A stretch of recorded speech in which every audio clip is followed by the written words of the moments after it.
Welcome to the Ideagen Global Future Summit here live at the NED in Washington, D.C. Incredibly honored to have with me Dr. Hodzic from the American Psychiatric Association Foundation.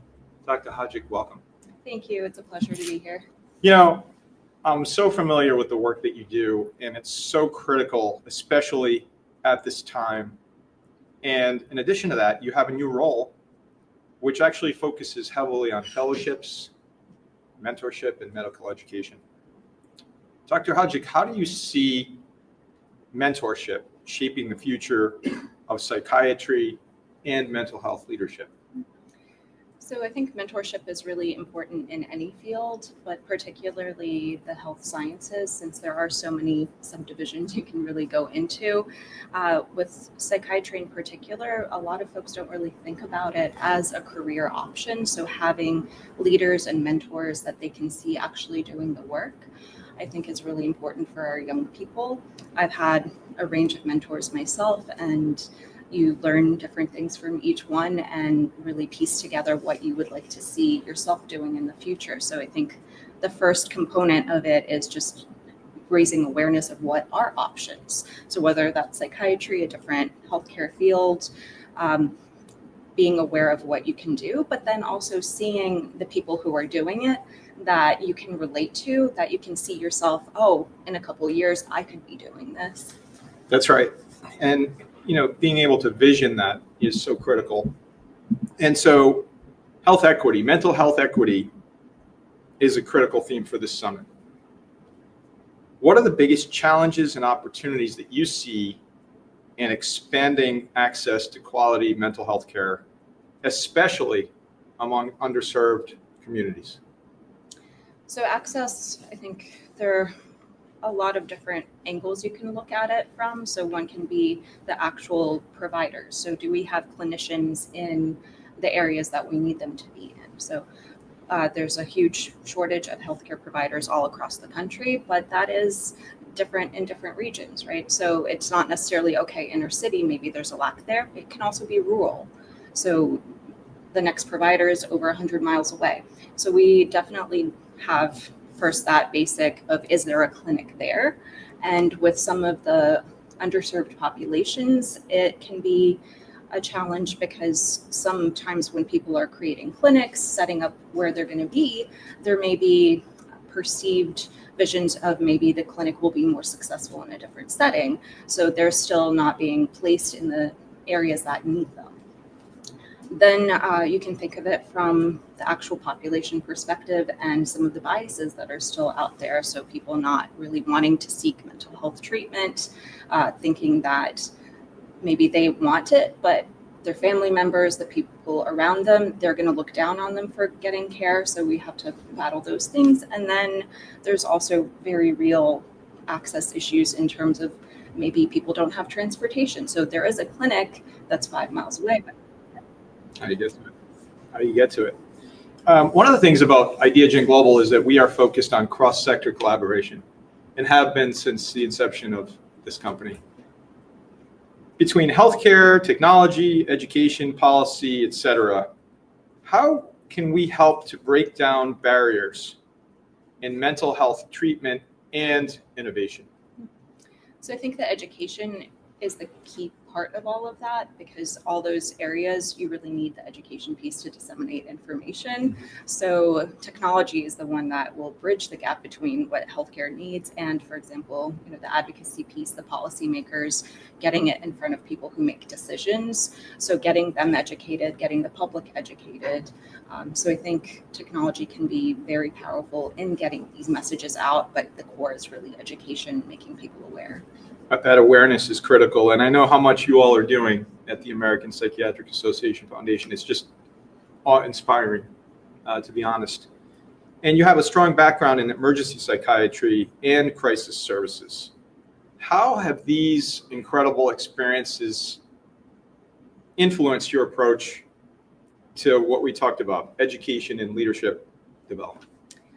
So emergency services are very acute settings. It's very high risk, very fast paced. So you have to really learn to assess information and think quickly. So you're not just blindly making decisions. You are actually going through the process of triage, making decisions, making a sound decision, but doing it in a rapid pace. It's also an environment where you're really seeing people that are dealing with a lot of different emotional issues. You're seeing the most severe suffering humanity knows, and being able to compassionately deal with that situation while sticking to that kind of fast-paced timeline.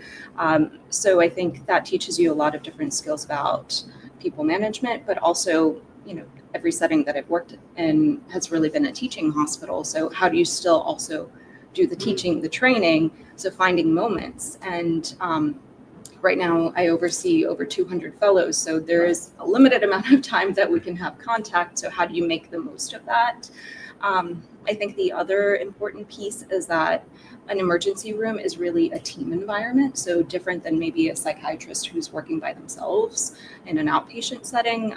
This is really a true team approach, and you are the leader of that healthcare team. So you have nurses, social workers, obviously the trainees and students, occupational therapists, different substance counselors. So you're really managing all of that and making sure that your team is on point with the same goal.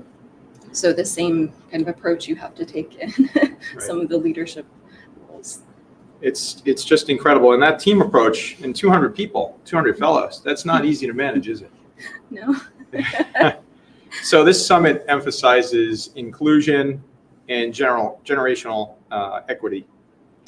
How can the psychiatric field better serve diverse populations across different generations? So, as I mentioned earlier, there are a lot of underserved populations, and with our training programs, we really try to expand access and opportunity to everyone across the country. A lot of our programs have at least 35, if not over 40 different states represented, different environments, different cultures, different ethnic backgrounds. So we try to create a diverse workforce. And what we're really battling is generational trauma. So psychiatry does have a bit of a dark history with many populations that still have a bias towards us. So, you can look at racial differences, but also individuals with disabilities. So there is still that fear of seeking help, and having providers who are familiar with those populations is going to be beneficial to everyone, since they will help increase that awareness. And I think the really unique position of psychiatry with generational trauma and being able to change that is, so just to kind of go back with generational trauma, you can think of it as some of those historical traumas that have happened and have been kind of passed on. But trauma does actually change your body. It changes the way that your DNA actually functions. So traumatic experiences can shape how genes are turned on and off, and that can be passed down by generations. But also, if you are, let's say, a mother who has had a trauma, you may be having different mental health issues. Let's say you're more depressed and absent. Your child is not going to have the same care that if mom was not depressed. So in that instance, it's not only kind of the true genetic component, but also the environment that's going to shape that next generation and how they're going to live their lives and parent in the future as well. So psychiatry has the potential of, you can actually get the two generations together in a room. You can do therapy with these individuals, family therapy, and really try to improve their relationship, potentially heal both, and have an impact on future generations. Interesting, but you said something I really wasn't aware of. So there's a genetic component to all that in terms of like passing it down. So when one generation actually experiences a trauma, and whatever they, let's say the World War II generation went through that trauma, so they would pass on. Most of it is actually done through the modifier. So it's the pieces that control which genes are turned on and off. Okay. So it'll signal to the DNA like, hey, actually, you need to be on high alert. So those individuals will end up being more anxious, for example. Got it. So interesting. So we'll be talking a lot about AI today, and it's something that I think is ubiquitous with a lot of the folks that we deal with every day with Ideagen. And I know that your leadership, including yourself, are focused on AI and utilizing these tools to help better serve the people that actually need the assistance in whatever way that is.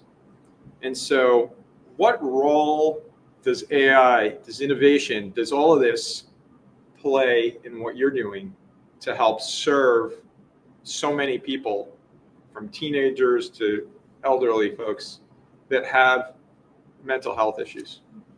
So, I mean, AI, there's no way of getting around it. It's our future. It's more how do we actually navigate it? And I think with healthcare, you do have to tread carefully, but there are definitely advances on both the clinician side, but then on the actual individual and patient side. So, for example, I mean, it's been probably a decade that most places have switched over to electronic medical records. And now there are a lot of cooperative agreements where if you are, let's say, being seen regularly in Maryland, you go to vacation somewhere else in the US, they may have an agreement that that doctor can pull up those records. And so you end up in an emergency room in a different state, they can still see what you're dealing with. I think the innovation there, doctors really struggle with how long it takes to do these notes. So how do we make that more streamlined? Because the less time you're doing notes, the more time you can spend with an individual patient, or the more patients you can see. On the patient side, I mean, telehealth has been huge and great and providing access really to places that didn't have it before, but also some of the apps where people can track their mood, track symptoms, help with reminders for medications. I think there's also a whole range of what is going to be more kind of the preventative portion and what can be sent back to the doctor to review before someone relapses. So, I mean, I'm sure there are way more advances now, but even I'd say about 5 years ago, I actually worked with the researchers at the Maryland Psychiatric Research Center on a study where they were looking at some of the social media posts, and if you can look at some of the language there to predict how someone was doing and if they were headed for a relapse, if they were going to become psychotic or manic. Wow. So that was 5 years ago. Can't even imagine what it's like today. That is incredible. It's incredible to hear because, like, even with a pitch for the Whoop, and this is a Whoop device. You ever hear of this thing? Actually, I haven't. No. It tracks everything that you do, your sleep, your movements, even tells you what time to go to sleep and whether you recovered from that sleep.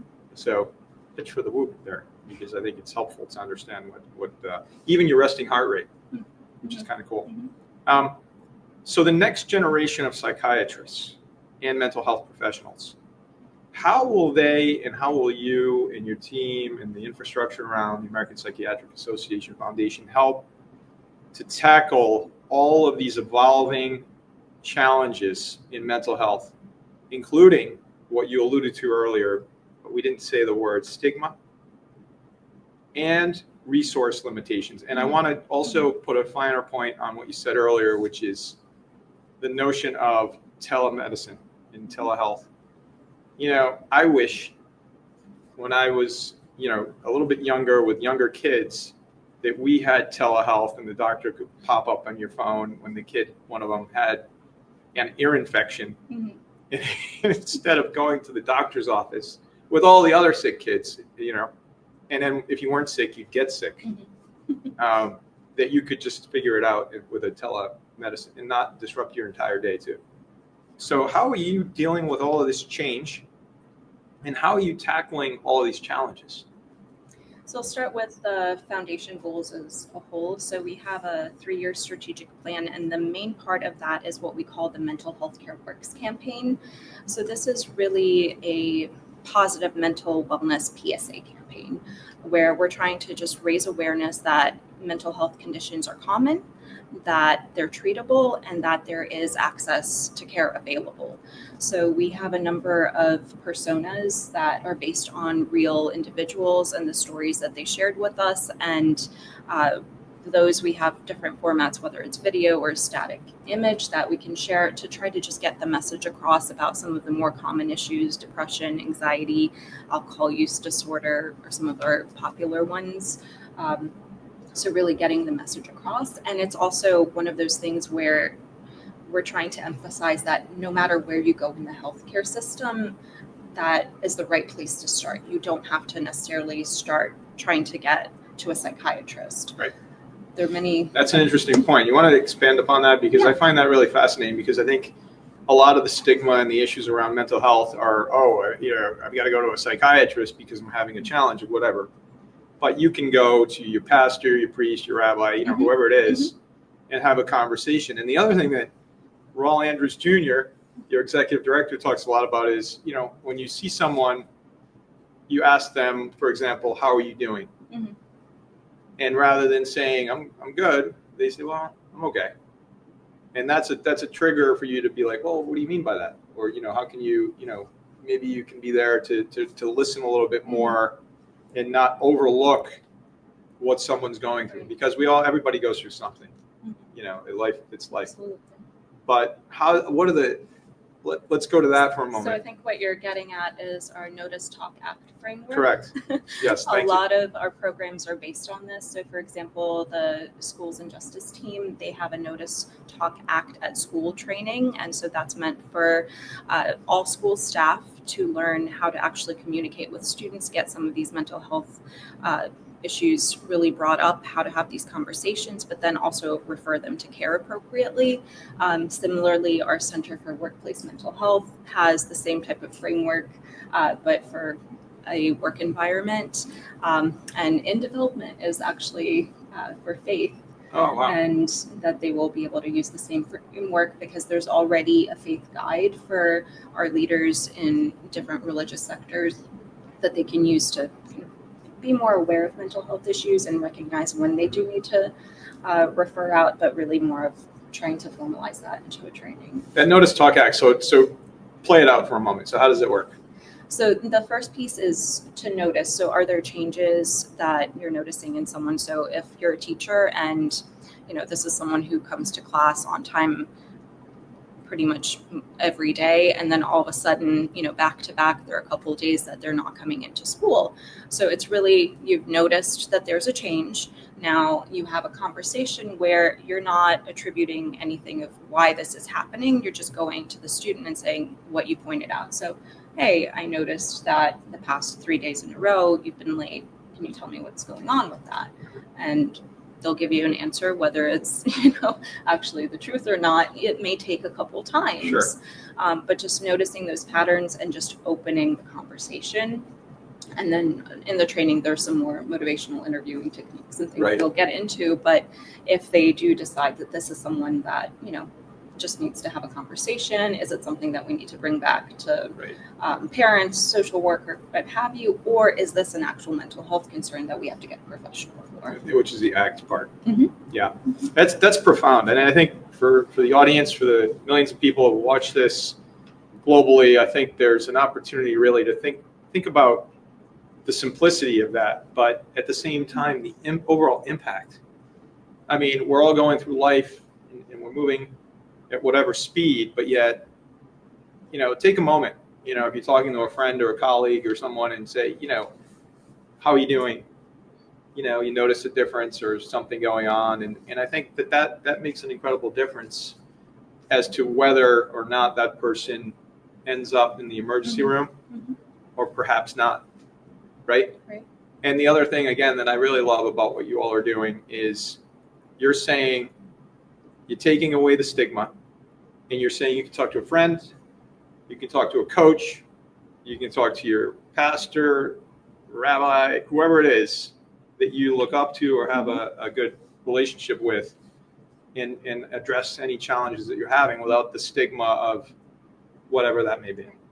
And you're removing these stigmas, so thank you for that. In terms of initiatives and programs within the APA Foundation, what are you most excited about? I mean, there are so many, but let's just talk about a few. What is that program? We've talked about a few already. What wakes you up in the morning, like the whoop, and says, I'm so excited to do this today? Well, the main thing that I work on is the fellowships and other awards that we have. And for over 50 years, we've had different fellowships in the foundation, and there are 9 different opportunities, as I mentioned, 200 fellows. But what I'm really excited about is last year we launched a program that we call PASS, Psychiatry Ambassadors and Student Scholars. So these are opportunities for medical students and other residents to really come join us at annual meeting. So our annual meeting, it has over 500 scientific sessions, access to all the leaders that they can kind of think of. So providing the opportunity for medical students who are, at that point in quite a bit of debt to be able to travel and come to our annual meeting. And at the same time, we teach them about the work the foundation does and our different programs and involve them when we're doing local activities as well. That's incredible. And you're dealing with it. And so let's talk about you. How do you personally stay grounded and maintain wellness? I mean, you're moving at warp speed and you're helping all of these fellows, 200 fellows. You're dealing with real life situations. And at the same time, you're trying to help build this infrastructure of individuals that can help millions of people. I mean, it's a big burden, but a big opportunity. And I'm sure something you're inspired by every day. And so how are you doing that in such a demanding and vital field? Like what is your secret? So most people, I think, really learn during residency training how to start balancing some of these things, especially in psychiatry. That can be very emotionally taxing. So the first piece I would just point out is really kind of boundaries, so between work and home.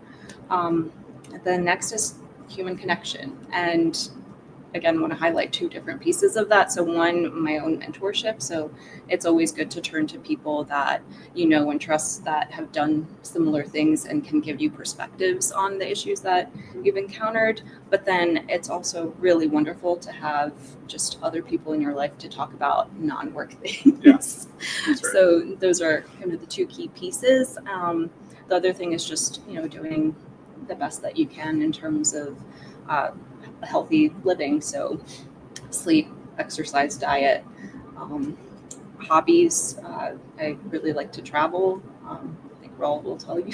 Raul said it. Right. But that keeps you excited. That keeps you, and it changes the scenery, and it changes, it gives you new perspectives. So I'm a big proponent of a change of scenery. I'm not someone that can just sit for hours at a desk. So even if it's a 5-minute break, go outside, get some fresh air, come back. Do you think that's for everybody? Yes. Yeah. Yes. Even if someone's sitting on the floor of the stock exchange and that's their job, and they love it. What if they love it? If they love and they it, want to be there all day and they just don't want to go outside? Still, periodically, you need to take breaks, and whether that's just getting up and moving or that kind of change in scenery, getting away from noise, your mind is going to be a little bit more refreshed. A lot of things are really going to be based in mindfulness and just being present in that one moment, not worrying about the past, not worrying about the future, but where am I right now? Love it. Because after all, my motto is life is just a series of moments. And how do you want to spend those moments? And so speaking of moments, what is your final call to action? Your call to action to individuals that have listened, have been inspired, and maybe want to help in some way. How can they find out more? What's your call to action? What would you say? So first I'd start with Mental Health Care Works. And, you can learn more about that campaign on our website, but it is something that, whether it's for yourself or someone that getting people connected to the care that they need is really important.